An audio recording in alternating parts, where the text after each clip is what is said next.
Türkmen kızı da yaylasına geçirmez. Bozulmuş aşiret, aşiret el bozuk bozuk.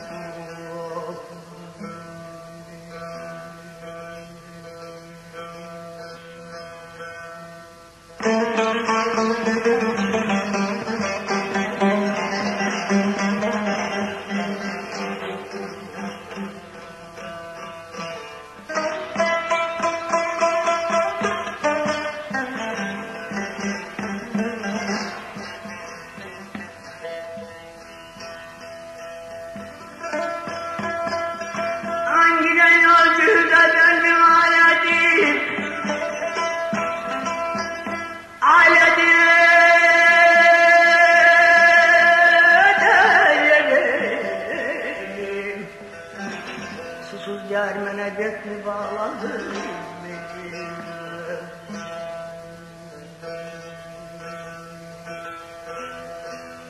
Ben yarimi görüp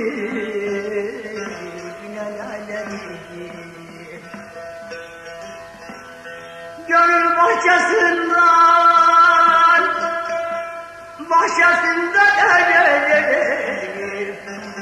gül bozuk bozuk.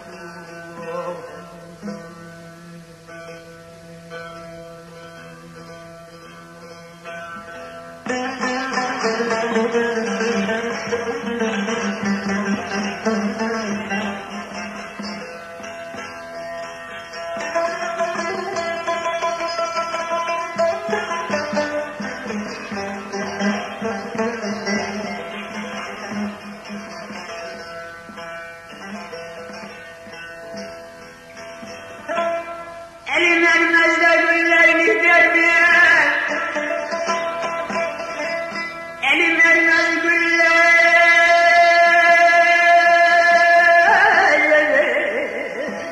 derbiye, dilim tutmaz hasta halin soruyla.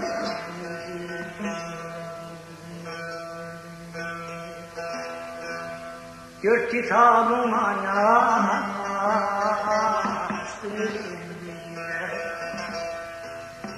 salındıdan tutmaz, tutmaz gel vurduk vurduk.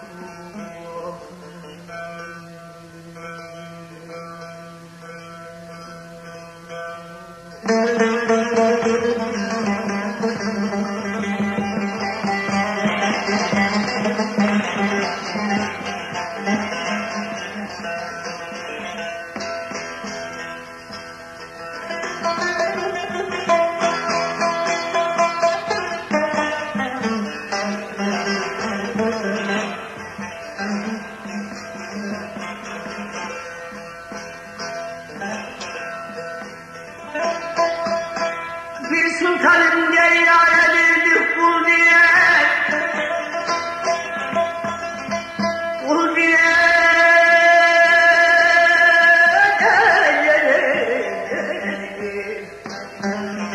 Kıdır Paşa elinden öldü diye.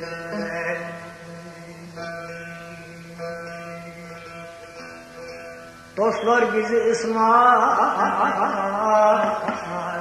kendiye.